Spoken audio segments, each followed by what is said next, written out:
ಎಲ್ರಿಗೂ ನಮಸ್ಕಾರ. SBK Kannada YouTube ಚಾನೆಲ್ಗೆ ನಿಮಗೆಲ್ಲ ಸ್ವಾಗತ. ಇವತ್ತಿನ ಈ ವಿಡಿಯೋದಲ್ಲಿ ಮುಂಬರುವಂತಹ ಪೊಲೀಸ್ ಕಾನ್ಸ್ಟೇಬಲ್ ಮತ್ತು ಪೊಲೀಸ್ ಸಬ್ ಇನ್ಸ್ಪೆಕ್ಟರ್ ಪರೀಕ್ಷೆಗೆ ಸಂಬಂಧಪಟ್ಟಂಗೆ ಸಾಮಾನ್ಯ ವಿಜ್ಞಾನ ವಿಭಾಗದಿಂದ ಹಿಂದೆ ಕೇಳಲಾಗಿರತಕ್ಕಂಥ ಪ್ರಶ್ನೆಗಳು ಮತ್ತು ನಿರೀಕ್ಷಿತ ಪ್ರಶ್ನೋತ್ತರಗಳು ಅಂತ ಹೇಳ್ತೀವಿ. ಈ ಒಂದು ವಿಷಯಗಳೇನಿರ್ತವೆ ಆ ವಿಷಯಗಳ ಮೇಲೆ ನಿಮಗೆ ಪದೇ ಪದೇ ಪ್ರಶ್ನೆಗಳನ್ನು ಕೇಳ್ತಿರ್ತಾರೆ. ಅಂಥ ಒಂದಿಷ್ಟು ಟಾಪಿಕ್ಸ್ಗಳನ್ನು ಈ ವಿಡಿಯೋದಲ್ಲಿ ಸಂಪೂರ್ಣವಾಗಿ ನೋಡ್ತಾ ಹೋಗೋಣ. ಇದರ PDF ಅನ್ನು ಟೆಲಿಗ್ರಾಮಲ್ಲಿ ಶೇರ್ ಮಾಡ್ತೀನಿ, ಡಿಸ್ಕ್ರಿಪ್ಷನಲ್ಲಿ ಲಿಂಕ್ ಇದೆ, ಹೋಗಿ ನೀವು ಜಾಯ್ನ್ ಆಗ್ಬೋದು. ಸೊ ವಿಡಿಯೋನ ಕೊನೆ ತನಕ ನೋಡಿ. ಕೊನೆ ತನಕ ನೋಡಿದ್ಮೇಲೆ ನಿಮಗೆ ಉಪಯುಕ್ತ ಅನಿಸಿದ್ರೆ ವಿಡಿಯೋನ ಲೈಕ್, ಶೇರ್ ಆ್ಯಂಡ್ ಸಬ್ಸ್ಕ್ರೈಬ್ ಮಾಡ್ಕೋಬೋದು. ಮೊದಲನೇದಾಗಿ ಪ್ರಮುಖವಾದ ಸಾಧನೆಗಳ ಬಗ್ಗೆ. ಯಾವುದೇ ಒಂದು ಸ್ಪರ್ಧಾತ್ಮಕ ಪರೀಕ್ಷೆಗೆ ಹೋದರೆ ನಿಮಗೆ ವಿಜ್ಞಾನ ವಿಭಾಗದಲ್ಲಿ ಹಾಟ್ ಟಾಪಿಕ್ ಅಂತ ಹೇಳ್ಬೋದು. ಸಾಧನೆಗಳು ಮತ್ತು ಅದರ ಕಾರ್ಯಗಳು. ಸೊ ಆ ಥರ ಒಂದಿಷ್ಟು ಪ್ರಮುಖವಾದವನ್ನು ನೋಡ್ತಾ ಹೋಗೋಣ. ಮೊದಲನೇದಾಗಿ DC ವಿದ್ಯುತ್, DCಯನ್ನು AC ಆಗಿ ಕನ್ವರ್ಟ್ ಮಾಡೋದು, ಅಂದರೆ ನೇರ ವಿದ್ಯುತ್ತನ್ನು ಪರ್ಯಾಯ ವಿದ್ಯುತ್ ಆಗಿ ಪರಿವರ್ತನೆ ಮಾಡ್ತಕ್ಕಂಥ ಸಾಧನವನ್ನು ಇನ್ವರ್ಟರ್ ಅಂತ ಕರೀತಾರೆ. DC ಕರೆಂಟನ್ನು AC ಆಗಿ ಕನ್ವರ್ಟ್ ಮಾಡೋದು, DC ಟು AC. DC ವಿದ್ಯುತ್ತನ್ನು AC ವಿದ್ಯುತ್ ಆಗಿ ಪರಿವರ್ತನೆ ಮಾಡ್ತಕ್ಕಂಥದ್ದು ಇನ್ವರ್ಟರ್. ಹಾಗಿದ್ರೆ AC DC ಆಗಿ ಮಾಡ್ತಕ್ಕಂಥದ್ದು, ಅಂದರೆ ಪರ್ಯಾಯ ವಿದ್ಯುತ್ತನ್ನು ನೇರ ವಿದ್ಯುತ್ ಆಗಿ ಮಾಡ್ತಕ್ಕಂಥ ಒಂದು ಸಾಧನ ರೆಕ್ಟಿಫೈಯರ್.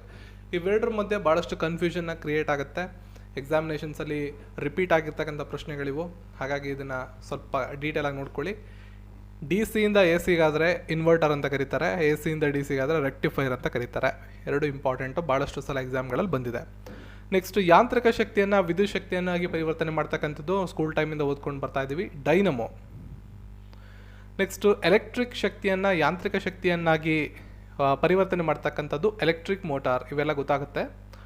ಇನ್ನು ಶಬ್ದ ಶಕ್ತಿಯನ್ನು ವಿದ್ಯುತ್ ಶಕ್ತಿಯನ್ನಾಗಿ ಪರಿವರ್ತನೆ ಮಾಡ್ತಕ್ಕಂಥದ್ದು ಮೈಕ್ರೋಫೋನ್, ವೆರಿ ಇಂಪಾರ್ಟೆಂಟು. ಅದಾದಮೇಲೆ ಕಡಿಮೆ ವಿಭವಾಂತರದ ಪರ್ಯಾಯ ವಿದ್ಯುತ್ ಅತಿ ಹೆಚ್ಚಿನ ವಿಭವಾಂತರದ ಪರ್ಯಾಯ ವಿದ್ಯುತ್ತಾಗಿ ಮತ್ತು ಹೆಚ್ಚು ವಿಭಾಂತರದಿಂದ ಕಡಿಮೆ ಪರ್ಯಾಯ ವಿಭಾಂತರಕ್ಕೆ ಪರಿವರ್ತಿಸುವಂತಹ ಸಾಧನ ಟ್ರಾನ್ಸ್ಫಾರ್ಮರ್. ಕಡಿಮೆ ಇದ್ದರೆ ಹೆಚ್ಚು ಮಾಡ್ಬೋದು, ಹೆಚ್ಚಿದ್ರೆ ಕಡಿಮೆ ಮಾಡ್ಕೋಬೋದು, ಎರಡಕ್ಕೂ ಕೂಡ ಒಂದೇ ಟ್ರಾನ್ಸ್ಫಾರ್ಮರ್ ಆಗಿರುತ್ತೆ. ನೆಕ್ಸ್ಟು, ಸರ್ಕ್ಯೂಟ್ನಲ್ಲಿರುವ ವಿದ್ಯುತ್ ಪ್ರವಾಹ ಅಳೆಯಲು ಬಳಸ್ತಕ್ಕಂಥ ಸಾಧನ ಆಮೀಟರ್. ತುಂಬ ಸಲ ಎಕ್ಸಾಮಲ್ಲಿ ಕೇಳಿದ್ದಾರೆ ಇದನ್ನು. ಎರಡು ಬಿಂದುಗಳ ನಡುವೆ ವಿದ್ಯುತ್ ವಿಭವದ ವ್ಯತ್ಯಾಸವನ್ನು ಅಳಿಬೇಕಾದ್ರೆ ಅದನ್ನು ವೋಲ್ಟಾಮೀಟರಿಂದ ಅಳಿಬೋದು. ಕಡಿಮೆ ಪ್ರವಾಹದಲ್ಲಿ ಕಡಿಮೆ ಪ್ರಮಾಣದಲ್ಲಿ ವಿದ್ಯುತ್ ಪ್ರವಾಹವನ್ನು ಅಳತೆ ಮಾಡಬೇಕಾದ್ರೆ ನಮಗೆ ಗ್ಯಾಲ್ವನೋಮೀಟರ್ ಅವಶ್ಯಕತೆ ಬರುತ್ತೆ. ಇನ್ನು ಸಾಗರದ ಆಳವನ್ನು ಪತ್ತೆ ಹಚ್ಚೋದಕ್ಕೆ ನೋಡಿ, PC ಪರೀಕ್ಷೆಗಳಲ್ಲಿ ಹಲವಾರು ಸಲ ಕೇಳಿದರೆ ಈ ಪ್ರಶ್ನೆನ, ಪ್ಯಾಥೋಮೀಟರನ್ನು ಬಳಸ್ತಾರೆ. ಸಾಗರದ ಆಳ, ಡೆಪ್ತ್. ಇನ್ನು ನೀರಿನ ಆಳದಲ್ಲಿ ಶಬ್ದವನ್ನು ಕೇಳಬೇಕಾದ್ರೆ ಹೈಡ್ರೋಫೋನನ್ನು ಬಳಸ್ತಾರೆ. ನೆಕ್ಸ್ಟು, ರಕ್ತದ ಒತ್ತಡವನ್ನು ಅಳೆಯೋದಕ್ಕೆ ಭಾಳಷ್ಟು PC PSI ಪರೀಕ್ಷೆಗಳಲ್ಲಿ ಕೇಳಿದ್ದಾರೆ, ಸಿಗ್ಮೋ ಮಾನೋಮೀಟರನ್ನು ಬಳಸ್ತಾರೆ. ಇನ್ನು ಗಾಳಿಯ ವೇಗ, ಬಲ, ದಿಕ್ಕು. ಕಳೆದ 2-3 ವರ್ಷಗಳಿಂದ ಹಲವಾರು ಸ್ಪರ್ಧಾತ್ಮಕ ಪರೀಕ್ಷೆಗಳಲ್ಲಿ ಕೇಳಿರ್ತಕ್ಕಂಥದ್ದು, ಕಳೆದ 3 ವರ್ಷಗಳಿಂದ ಕಂಟಿನ್ಯೂಸ್ ಆಗಿ ಬರ್ತಾ ಇದೆ ಇದ್ರ ಬಗ್ಗೆ ಪ್ರಶ್ನೆ.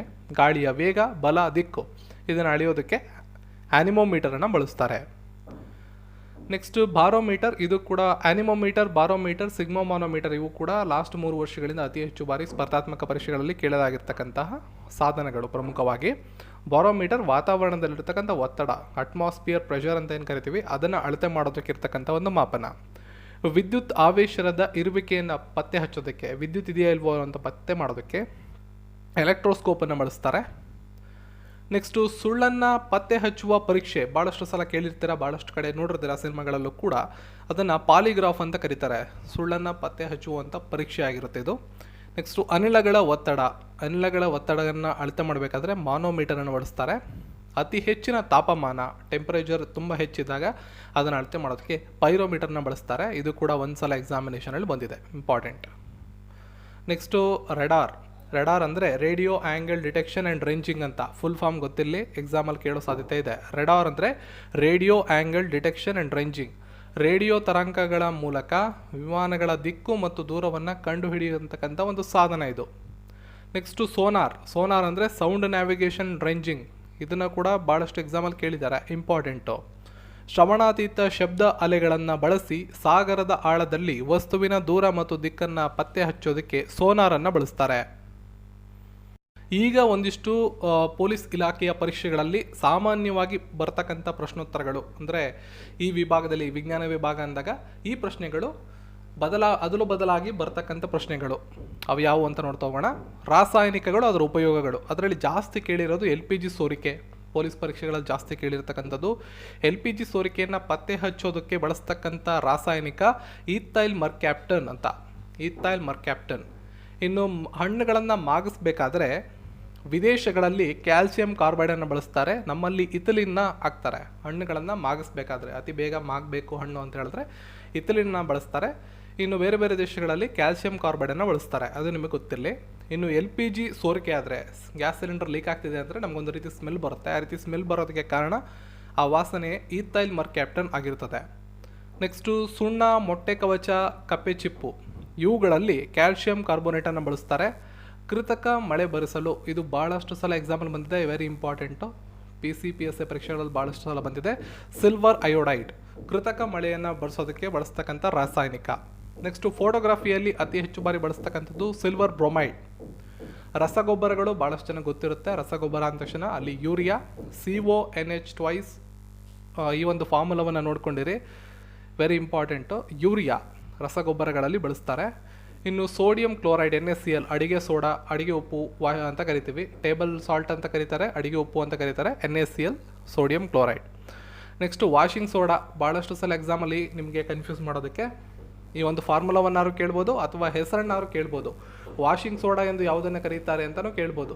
ಭಾಳಷ್ಟು PC ಪರೀಕ್ಷೆಗಳಲ್ಲಿ ಇವ ಥರ ಪ್ರಶ್ನೆಗಳು ಬಂದಿವೆ. Sodium carbonate Na2CO3 washing soda ಅಂತ ಕರೀತಾರೆ. ಅದೇ ರೀತಿ ಬೇಕಿಂಗ್ ಸೋಡಾ, ಸೋಡಿಯಂ ಬೈಕಾರ್ಬೋನೇಟ್, ಎರಡಕ್ಕೂ ವ್ಯತ್ಯಾಸನ ನೋಡ್ಕೊಳ್ಳಿ. Sodium carbonate washing soda, sodium bicarbonate baking soda. Sodium carbonate formula Na2CO3, sodium bicarbonate NaHCO3. Next Alam ಅಂದರೆ ಪೊಟ್ಯಾಷಿಯಂ ಅಲ್ಯೂಮಿನಿಯಂ ಸಲ್ಫೇಟ್ ಅಂತ. ನೀರನ್ನು ಶುದ್ಧೀಕರಣ ಮಾಡೋದಕ್ಕೆ ಇದನ್ನು ಬಳಸ್ತಾರೆ. ನೆನಪಲ್ಲಿ ಇಟ್ಕೊಂಡಿರಿ, ಇಂಪಾರ್ಟೆಂಟು. ನೀರನ್ನು ಶುದ್ಧೀಕರಣ ಮಾಡೋದಕ್ಕೆ ಬಳಸ್ತಕ್ಕಂಥ ರಾಸಾಯನಿಕ ಆಲಮ್ ಅಂದರೆ ಪೊಟ್ಯಾಷಿಯಂ ಅಲ್ಯೂಮಿನಿಯಂ ಸಲ್ಫೇಟ್. ನೆಕ್ಸ್ಟು ಕಾರಿನಲ್ಲಿರುವ ವಾಯುಚೀಲದಲ್ಲಿರ್ತಕ್ಕಂಥ ರಾಸಾಯನಿಕ ವಸ್ತು. ಕಾರಿನಲ್ಲಿ ಏರ್ ಬ್ಯಾಗ್ ಹಾಕಿರ್ತಾರಲ್ಲ, ಆ ಏರ್ ಬ್ಯಾಗ್ಗಳಲ್ಲಿ ಯಾವ ಒಂದು ರಾಸಾಯನಿಕ ಇದೆ ಅಂದರೆ ಸೋಡಿಯಂ ಅಜೈಡ್ NaN3. ಇಂಪಾರ್ಟೆಂಟ್, ಇದು ನೆನಪಲ್ಲಿ ಇಟ್ಕೊಂಡಿರಿ. ಇವೆಲ್ಲ ಸಾಮಾನ್ಯ ಜ್ಞಾನ, ಸಾಮಾನ್ಯ ತಿಳುವಳಿಕೆಯಲ್ಲಿ ಬರ್ತಕ್ಕಂಥ ವಿಷಯಗಳು ನಿಮಗೆ ಗೊತ್ತಿರಬೇಕಾಗತ್ತೆ. ಕಾಂಪಿಟೇಟಿವ್ ಎಕ್ಸಾಮಿನೇಷನ್ ದೃಷ್ಟಿಯಿಂದ, ಜೊತೆಗೆ ನಿಮ್ಮ ಸಾಮಾನ್ಯ ಜ್ಞಾನದ ದೃಷ್ಟಿಯಿಂದ ಇವೆಲ್ಲ ಗೊತ್ತಿರಬೇಕಾಗತ್ತೆ. ನೆಕ್ಸ್ಟು ಸಿಗರೆಟ್ ಲೈಟರ್ಗಳಿರ್ತಾವಲ್ಲ, ಅದರಲ್ಲಿ ಬ್ಯೂಟೇನ್ ಇರುತ್ತೆ, C3H8 ಬ್ಯೂಟೇನ್. ನೆಕ್ಸ್ಟ್ LPG ಸಿಲಿಂಡರ್ನಲ್ಲಿ ಪ್ರೊಫೇನ್ ಮತ್ತು ಬ್ಯೂಟೇನ್ ಇರುತ್ತೆ, ಇದು ನಿಮ್ಗೆ ಗೊತ್ತಿರಲಿ. ವೆಲ್ಡಿಂಗ್ ಶಾಪ್ನಲ್ಲಿ ಜ್ವಾಲೆ ಉಂಟಾಗುತ್ತಲ್ಲ, ವೆಲ್ಡಿಂಗ್ ಶಾಪ್ಗಳಲ್ಲಿ ಜ್ವಾಲೆ ಉಂಟಾಗೋದು ನೋಡಿರ್ತೀರ, ಅದಕ್ಕೆ ಕಾರಣ ಅಸಿಟಲಿನ್ C2H2. ನೆಕ್ಸ್ಟು ಜೌಗು ಅನಿಲ, ಗೊಬ್ಬರ್ ಗ್ಯಾಸು, CNG, ಇದರಲ್ಲೆಲ್ಲ ಕಂಪ್ರೆಸ್ಡ್ ನ್ಯಾಚುರಲ್ ಗ್ಯಾಸ್ ಅಂತ ಕರೀತಾರೆ CNG. ಸೊ ಇದರಲ್ಲೆಲ್ಲ ಮೀಥೇನ್ ಇರುತ್ತೆ CH4. ಇವಿಷ್ಟು ಕೂಡ ಗೊತ್ತಿರಬೇಕು, ವೆರಿ ಇಂಪಾರ್ಟೆಂಟು. ಯಾವುದೇ ಒಂದು ಸ್ಪರ್ಧಾತ್ಮಕ ಪರೀಕ್ಷೆ ಆಗ್ಬೋದು, ಎಸ್ಪೆಷಲಿ PCPSA ಇಲ್ಲಿ ನಾನು ಹೇಳ್ತಿದ್ರು, ಬೇರೆ ಬೇರೆ ಎಕ್ಸಾಮ್ಸ್ಗಳಲ್ಲೂ ಇದರ ರಿಪಿಟೇಷನ್ಸನ್ನು ನೀವು ನೋಡ್ಬೋದು. ಸೊ ಈಗ ವೆರಿ ಇಂಪಾರ್ಟೆಂಟ್ ಟಾಪಿಕ್ ತಾಪಮಾನ, ಟೆಂಪರೇಚರು. ಭಾಳಷ್ಟು ಸಲ ಎಕ್ಸಾಮ್ಗಳಲ್ಲಿ ನಾನು ಗಮನಿಸಿರೋಂಗೆ ಇದರ ಈ ಒಂದು ಟರ್ಮ್ ಮೇಲೆ ಪ್ರಶ್ನೆಗಳು ಬಂದಿವೆ. ಸೊ ಮೊದಲನೇದು, ತಾಪಮಾನವನ್ನು ಅಳೆಯುವಂಥ ಮಾಪನ ಥರ್ಮೋಮೀಟರ್. ತಾಪಮಾನದಲ್ಲಿ ಬಳಸುವಂಥ ದ್ರವ, ಥರ್ಮೋಮೀಟರ್ನಲ್ಲಿ ಬಳಸುವ ದ್ರವ ನೋಡಿ. ತಾಪಮಾನವನ್ನು ಅಳೆಯುವ ಸಾಧನ ಥರ್ಮೋಮೀಟರ್. ಥರ್ಮೋಮೀಟರ್ನಲ್ಲಿ ಒಂದು ದ್ರವ ಇರುತ್ತೆ, ಅದು ಯಾವುದು ಅಂತ ಕೇಳಿದ್ರೆ ಪಾದರಸ. ಅತಿ ತಂಪಾದ ಪ್ರದೇಶಗಳಲ್ಲಿ ತಾಪಮಾನವನ್ನು ಅಳೆಯಲು ಥರ್ಮೋಮೀಟರ್ನಲ್ಲಿ ಆಲ್ಕೋಹಾಲ್ನ ಕೂಡ ಹಾಕ್ತಾರೆ. ಓಕೆ. ಅತಿ ಹೆಚ್ಚು ತಾಪಮಾನವಿರುವ ಪ್ರದೇಶಗಳಲ್ಲಿ ತಾಪಮಾನವನ್ನು ಅಳೆಯಲು ಥರ್ಮೋಮೀಟರ್ನಲ್ಲಿ ಜಲಜನಕವನ್ನು ಬಳಸ್ತಾರೆ. ತಂಪಾದ ಪ್ರದೇಶಗಳಲ್ಲಿ ಆಲ್ಕೋಹಾಲ್ನ ಬಳಸ್ತಾರೆ, ತಾಪಮಾನ ಹೆಚ್ಚಿರೋ ಕಡೆ ಜಲಜನಕವನ್ನು ಬಳಸ್ತಾರೆ. ಇನ್ನು ತಾಪಮಾನ ಅಳೆಯುವಂಥ ಮಾಪನಗಳು ಒಂದು ಕೆಲ್ವಿನ್ನು, ಸೆಲ್ಸಿಯಸ್ ಮತ್ತು ಫ್ಯಾರನ್ಹೀಟ್, ಇವು ಮೂರು ಕೂಡ ತಾಪಮಾನ, ಟೆಂಪರೇಚರ್ನ ಅಳೆಯೋದಕ್ಕಿರ್ತಕ್ಕಂಥ ಮಾಪನಗಳು. ಕೆಲ್ವಿನ್ ಮಾನ ಏನಿದೆ, ತಾಪಮಾನ ಅಳೆಯುವ ಅಂತಾರಾಷ್ಟ್ರೀಯ ಮಾನ. ತಾಪಮಾನವನ್ನು ಅಳೆಯುವಂಥ ಅಂತಾರಾಷ್ಟ್ರೀಯ ಮಾನ ಯಾವುದು ಅಂದರೆ ಕೆಲ್ವಿನ್ ಮಾನದಲ್ಲಿ ಕನಿಷ್ಠ ಬಿಂದು 273 ಡಿಗ್ರಿ ಇರುತ್ತೆ, ಗರಿಷ್ಠ ಬಿಂದು 373 ಡಿಗ್ರಿ ಇರುತ್ತೆ. ಸೆಲ್ಸಿಯಸ್ ಮಾನದಲ್ಲಿ ಕನಿಷ್ಠ ಬಿಂದು 0 ಡಿಗ್ರಿ ಇರುತ್ತೆ, ಗರಿಷ್ಠ 100 ಡಿಗ್ರಿ ಇರುತ್ತೆ. ಫ್ಯಾರನ್ಹೀಟ್ ಮಾನದಂಡಕ್ಕೆ ಬಂದರೆ ಕನಿಷ್ಠ ಬಿಂದು 32 ಡಿಗ್ರಿ, ಗರಿಷ್ಠ 212 ಡಿಗ್ರಿ. ಇದರಲ್ಲಿ ನಿಮಗೆ ಕೆಲ್ವಿನ್ ಮತ್ತು ಸೆಲ್ಸಿಯಸ್ ಬಗ್ಗೆ ಜಾಸ್ತಿ ಕೇಳ್ತಾರೆ. ಮಾನವನ ದೇಹದ ತಾಪಮಾನವನ್ನು ಅಳೆಯೋದಕ್ಕೆ ಫ್ಯಾರನ್ಹೀಟನ್ನು ಬಳಸ್ತಾರೆ, ವೆರಿ ಇಂಪಾರ್ಟೆಂಟ್, ನೆನಪಲ್ಲಿಟ್ಕೊಳ್ಳಿ. ಮಾನವನ ದೇಹದ ತಾಪಮಾನವನ್ನು ಅಳೆಯೋದಕ್ಕೆ ಫ್ಯಾರನ್ಹೀಟ್. ಮಾನವನ ದೇಹದ ತಾಪಮಾನದ ಸೆಲ್ಸಿಯಸ್ 37 ಡಿಗ್ರಿ ಸೆಂಟಿಗ್ರೇಡು, ಫ್ಯಾರನ್ಹೀಟ್ನಲ್ಲಿ ಅಂದರೆ ಮಾನವನ ದೇಹದ ತಾಪಮಾನ ಎಷ್ಟಿರಬೇಕು ಅಂತ ಇವಾಗ ಇಲ್ಲಿ ಕೊಡ್ತಿರೋದು. ಸೆಲ್ಸಿಯಸ್ ಅಲ್ಲಾದರೆ 37 ಡಿಗ್ರಿ ಸೆಂಟಿಗ್ರೇಡ್ ಇರಬೇಕು, ಫ್ಯಾರನ್ಹೀಟಲ್ಲಾದರೆ 98.6 ಡಿಗ್ರಿ ಸೆಲ್ಸಿಯಸ್ ಆಗಿರಬೇಕು. ಇದನ್ನು ಜಾಸ್ತಿ ಗಮನಿಸ್ತಾರೆ, ಇದನ್ನು ನೀವು ಜಾಸ್ತಿ ನೋಡಿರ್ತಾರೆ, 98.6 ಜಾಸ್ತಿ ನೋಡಿರ್ತಾರೆ. ಇನ್ನು ಕೆಲ್ವಿನ್ ಮಾನದಲ್ಲಾದರೆ 310 ಕೆಲ್ವಿನ್ ಇರಬೇಕು. ಇವು ಮಾನವನ ದೇಹದ ಟೆಂಪರೇಚರು ಮೂರರಲ್ಲೂ. ಸೆಲ್ಸಿಯಸ್ ಅಲ್ಲಾದರೆ 37 ಡಿಗ್ರಿ ಸೆಂಟಿಗ್ರೇಡು, ಫ್ಯಾರನ್ಹೀಟಲ್ಲಾದರೆ 98.6 ಡಿಗ್ರಿ ಸೆಲ್ಸಿಯಸ್ಸು, ಕೆಲ್ವಿನ್ ಮಾನದಲ್ಲಾದರೆ 310 ಕೆಲ್ವಿನ್. ಓಕೆನಾ, ಇಷ್ಟು ಇಂಪಾರ್ಟೆಂಟು. ನೆಕ್ಸ್ಟು ಶಬ್ದದ ಬಗ್ಗೆ ಅತಿ ಹೆಚ್ಚು ಪ್ರಶ್ನೆಗಳು ಬಂದಿರ್ತವೆ ರೀಸೆಂಟಾಗಿ ನೋಡಿದರೆ. ಶಬ್ದದ ಕಂಪನಾಂಕವನ್ನು ಅಳೆಯುವಂಥ ಮಾನ ಹರ್ಟ್ಸ್ ಅಂತ ಕರೀತಾರೆ. ಶಬ್ದದ ತೀವ್ರತೆಯನ್ನು ಅಳಿತಕ್ಕಂಥ ಮಾನ ಡೆಸಿಬಲ್. ಎರಡಕ್ಕೂ ವ್ಯತ್ಯಾಸ ಇದೆ. ಕಂಪನಾಂಕಕ್ಕೆ ಹರ್ಟ್ಸ್, ಅದರ ತೀವ್ರತೆಯನ್ನು ಅಳಿಬೇಕಾದ್ರೆ ಡೆಸಿಬಲ್. ಶಬ್ದದ ಬಗ್ಗೆ ಅಧ್ಯಯನ ಮಾಡುವಂಥ ಶಾಖೆಯನ್ನು ಅಕೌಸ್ಟಿಕ್ಸ್ ಅಂತ ಕರೀತಾರೆ. ಶಬ್ದವು ಅತ್ಯಂತ ವೇಗವಾಗಿ ಘನದಲ್ಲಿ ಚಲಿಸುತ್ತದೆ, ನಂತರ ದ್ರವ, ನಂತರ ಅನಿಲ. ಇದು ನಿಮಗೆ ಗೊತ್ತಾಗಿರಬೇಕು, ಯಾಕಂದರೆ ಈ ಥರ ಪ್ರಶ್ನೆಗಳನ್ನು ಕೇಳ್ತಾರೆ. ಶಬ್ದವು ಕೆಳಕಂಡ ಯಾವ ಮಾಧ್ಯಮದಲ್ಲಿ ಅತಿ ವೇಗವಾಗಿ ಚಲಿಸುತ್ತದೆ ಅಂತ ಪ್ರಶ್ನೆಯನ್ನು ಕೇಳಿಬಿಟ್ಟು ನಿಮಗೆ ಘನ, ದ್ರವ, ಅನಿಲ ಅಂತ ಕೊಡುವಂಥ ಸಾಧ್ಯತೆಗಳಿರ್ತವೆ. ಸೊ ಅತ್ಯಂತ ವೇಗವಾಗಿ ಶಬ್ದ ಘನ ಮಾಧ್ಯಮದಲ್ಲಿ ಚಲಿಸುತ್ತೆ. ಪ್ರಿಯಾರಿಟಿಯನ್ನು ಹೋದರೆ ಫಸ್ಟ್ ಘನ, ನಂತರ ದ್ರವ, ಕೊನೆಯಲ್ಲಿ ಅನಿಲ. ಶಬ್ದವು ನಿರ್ವಾತದಲ್ಲಿ ಚಲಿಸುವುದಿಲ್ಲ. ಶಬ್ದವು ಚಲಿಸಬೇಕಾದ್ರೆ ಅದಕ್ಕೆ ಮಾಧ್ಯಮ ಅವಶ್ಯಕವಾಗಿರ್ತದೆ. ನಿರ್ವಾತದಲ್ಲಿ ಯಾವುದೇ ಶಬ್ದದ ಚಲನೆ ಇರೋದಿಲ್ಲ. ನೆಕ್ಸ್ಟು ಶಬ್ದದ ಕಂಪನಾಂಕ 0ಯಿಂದ 20 ಹರ್ಟ್ಸ್ವರೆಗೆ ಉಂಟಾದರೆ ಅದನ್ನು ಅಶ್ರಾವ್ಯ ಶಬ್ದ ಅಂತ ಕರೀತಾರೆ. ಶಬ್ದದ ಕಂಪನಾಂಕ 20ರಿಂದ 20,000 ಹರ್ಟ್ಸ್ವರೆಗೆ ಉಂಟಾದರೆ ಅದನ್ನು ಶ್ರಾವ್ಯ ಶಬ್ದ ಅಂತ ಕರೀತಾರೆ. ಇದನ್ನೇ ಮಾನವ ಗ್ರಹಿಸ್ಬೋದು. ಮಾನವನ ಗ್ರಹಿಕೆಯ ಮಟ್ಟ ಇದು 20 ಹರ್ಟ್ಸಿಂದ 20,000 ಹರ್ಟ್ಸ್. ಇದನ್ನು ಗ್ರಹಿಸ್ಬೋದು. ಇದನ್ನು ಶ್ರಾವ್ಯ ಶಬ್ದ ಅಂತ ಕರೀತಾರೆ. ಇದನ್ನೇನಾದರೂ ಇದರ ಕಂಪನಾಂಕ 20,000 ಹರ್ಟ್ಸ್ಗಿಂತ ಹೆಚ್ಚಾದರೆ ಅದನ್ನು ಶ್ರವಣಾತೀತ ಶಬ್ದ ಅಂತ ಕರೀತಾರೆ. ಇದನ್ನು ಬಾವಲಿ ಮತ್ತು ತಿಮಿಂಗಲಗಳು ಗ್ರಹಿಸ್ತವೆ. ಶಬ್ದವು ಅಡಚಣೆಯಿಂದ ಹಿಂತಿರುಗಿದರೆ ಅದನ್ನು ಪ್ರತಿಧ್ವನಿ ಅಂತ ಕರೀತಾರೆ. ಇದು ನಿಮಗೆ ಗೊತ್ತಿರುತ್ತದೆ, ಎಕೋ. ಇನ್ನು ಪ್ರತಿಧ್ವನಿ ಉಂಟಾಗಲು ತಡೆಯು ಕನಿಷ್ಠ 16.6 ಮೀಟರ್ ದೂರ ಇರಬೇಕಾಗತ್ತೆ. ಇದೊಂದು ಲಾಜಿಕಲಿ ಹೇಳಬೇಕು ಅಂದರೆ ಪ್ರತಿಧ್ವನಿ ಉಂಟಾಗೋದಕ್ಕಿರಬೇಕಾದಂಥ ಅಳತೆ ಇದು 16.6 ಮೀಟರ್ ದೂರ ಇರಬೇಕಾಗತ್ತೆ. ಒಟ್ಟು ದೂರ 33.2 ಮೀಟರ್ ಮಿನಿಮಮ್ ಇರಬೇಕಾಗತ್ತೆ ಎಕೋ ಉಂಟಾಗಬೇಕಾದ್ರೆ. ಇನ್ನು ಸಾಗರದ ವಸ್ತುಗಳ ದಿಕ್ಕು ಮತ್ತು ದೂರವನ್ನು ಪತ್ತೆ ಹಚ್ಚೋದಕ್ಕೆ ಸೋನಾರ್ನ ಬಳಸ್ತಾರೆ. ಸ್ಟಾರ್ಟಿಂಗಲ್ಲಿ ಹೇಳಿದ್ದೀನಿ, ಇಂಪಾರ್ಟೆಂಟು, ನೆನಪಿಟ್ಕೊಂಡಿರಿ. ನೆಕ್ಸ್ಟ್ PC ಪರೀಕ್ಷೆಗಳಲ್ಲಿ ಅತಿ ಹೆಚ್ಚು ಬಾರಿ ಕೇಳಿರಾಗಿರ್ತಕ್ಕಂಥ ಪ್ರೋಟಾನ್, ಎಲೆಕ್ಟ್ರಾನ್, ನ್ಯೂಟ್ರಾನ್ ಇದರ ಸಂಶೋಧಕರು. Very important. ಪ್ರೋಟಾನ್ ಅಂದರೆ ಪಾಸಿಟಿವ್, ಎಲೆಕ್ಟ್ರಾನ್ ನೆಗೆಟಿವ್, ನ್ಯೂಟ್ರಾನ್ ಅಂದರೆ ನ್ಯೂಟ್ರಲ್ ಅಂತ. So positive, negative, neutral pen ಅಂತ ನೆನ್ಪಿಟ್ಕೊಳ್ಳಿ. Proton, electron, neutron. ಸಂಶೋಧನೆ ಮಾಡಿದಂಥವ್ರು ಪ್ರೋಟಾನ್ನ ಸಂಶೋಧನೆ ಮಾಡಿದವರು ರುದರ್ಫರ್ಡು, ಎಲೆಕ್ಟ್ರಾನ್ನ ಜೆ ಥಾಮ್ಸನ್ನು ಮತ್ತು ನ್ಯೂಟ್ರಾನ್ನ ಜೇಮ್ಸ್ ಚಾಡ್ವಿಕ್. ನೀವು ಇದನ್ನು ಹೆಂಗೆ ನೆನ್ಪಿಟ್ಕೋಬೋದು ಅಂದರೆ PEN ಅಂತ ನೆನ್ಪಿಟ್ಕೋಬೋದು, ಪೆನ್ ಅಂತ. ಅದನ್ನು RTC ಅಂತ ಕೋಡ್ ಮಾಡ್ಕೋಬೋದು. P ಅಂದರೆ ಪ್ರೋಟಾನ್, E ಅಂದರೆ ಎಲೆಕ್ಟ್ರಾನ್, N ಅಂದರೆ ನ್ಯೂಟ್ರಾನ್, R ಅಂದರೆ ರುದರ್ಫರ್ಡ್, T ಅಂದರೆ ಥಾಮ್ಸನ್, C ಅಂದರೆ ಚಾಡ್ವಿಕ್. ಈ ಥರ ನೀವು ನೆನಪಲ್ಲಿ ಇಟ್ಕೊಂಡ್ರೆ ಯಾವಾಗಲೂ ಮರೆಯೋದಿಲ್ಲ, ಸದಾಕಾಲ ನೆನಪಲ್ಲಿರುತ್ತೆ, ಮತ್ತು ಕನ್ಫ್ಯೂಷನ್ ಉಂಟಾಗಲ್ಲ. ಯಾವುದೇ ಎಕ್ಸಾಮಲ್ಲಿ ಪ್ರಶ್ನೆಗಳನ್ನ ಕೇಳಿದ್ರೆ ಕನ್ಫ್ಯೂಷನ್ ಉಂಟಾಗಲ್ಲ.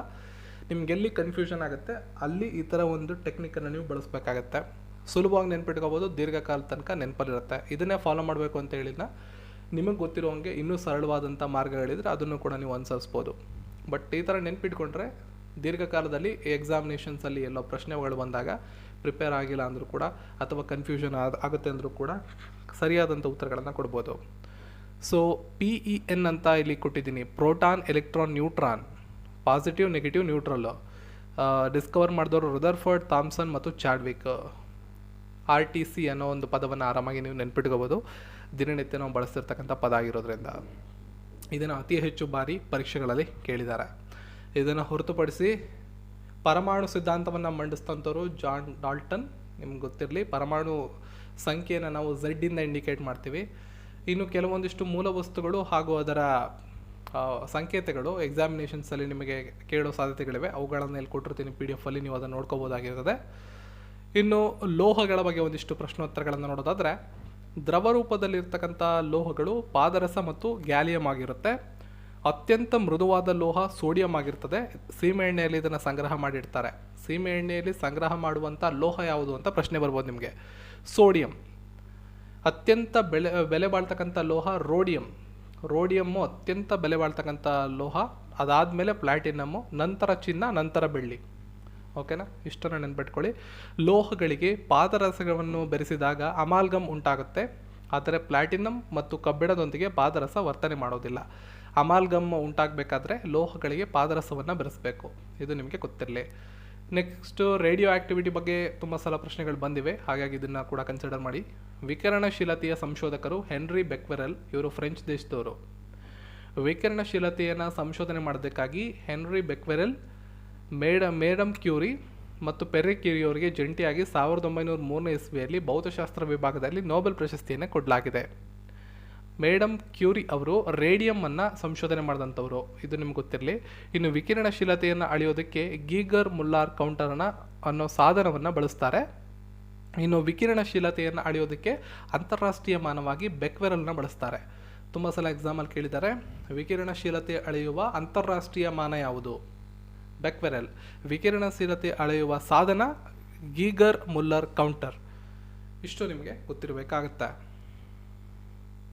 ಕೊನೆಯಲ್ಲಿ ಪರಮಾಣು ಕ್ರಿಯಾಕಾರಿಗಳ ಬಗ್ಗೆ ಒಂದಿಷ್ಟು ಮಾಹಿತಿ. ಮಹಾರಾಷ್ಟ್ರದ ತಾರಾಪುರ ಭಾರತದ ಅತ್ಯಂತ ಹಳೆಯ ಮತ್ತು ವಾಣಿಜ್ಯ ಪರಮಾಣು ಸ್ಥಾವರ, ಮೊದಲನೇದು ಪರಮಾಣು ಸ್ಥಾವರದ ಬಗ್ಗೆ ಮಾಹಿತಿಯನ್ನು ಕೊಡಲಾಗಿದೆ. ಇದನ್ನೆಲ್ಲ PDF ಅಲ್ಲಿ ಇರ್ತದೆ, ನೀವು ಹೋಗಿ ಓದ್ಕೋಬೋದು. ಈ ಸರಣಿ ನಿಮ್ಗೆ ಏನಾದರೂ ಕಂಟಿನ್ಯೂಷನ್ ಬೇಕು ಅಂದರೆ ಈ ವಿಡಿಯೋದ ಡಿಸ್ಕ್ರಿಪ್ಷನಲ್ಲಿ ನೀವು ಕೇಳ್ಬೋದು. ಇನ್ನೊಂದಿಷ್ಟು ಟಾಪಿಕ್ಸ್ಗಳನ್ನು ಇನ್ನೊಂದು ವಿಡಿಯೋದಲ್ಲಿ ಕವರ್ ಮಾಡ್ತೇನೆ. ಈ ಎಲ್ಲ ಮಾಹಿತಿಗಳು ನಿಮ್ಗೆ ಇಷ್ಟ ಆಗಿದ್ರೆ ವಿಡಿಯೋನ ಲೈಕ್ ಮಾಡಿ, ಶೇರ್ ಮಾಡಿ, ಚಾನಲ್ನ ಸಬ್ಸ್ಕ್ರೈಬ್ ಮಾಡ್ಕೊಳ್ಳಿ. ಸಿಗೋಣ ಮತ್ತೊಂದು ವಿಡಿಯೋದೊಂದಿಗೆ. ಎಲ್ರಿಗೂ ಧನ್ಯವಾದಗಳು.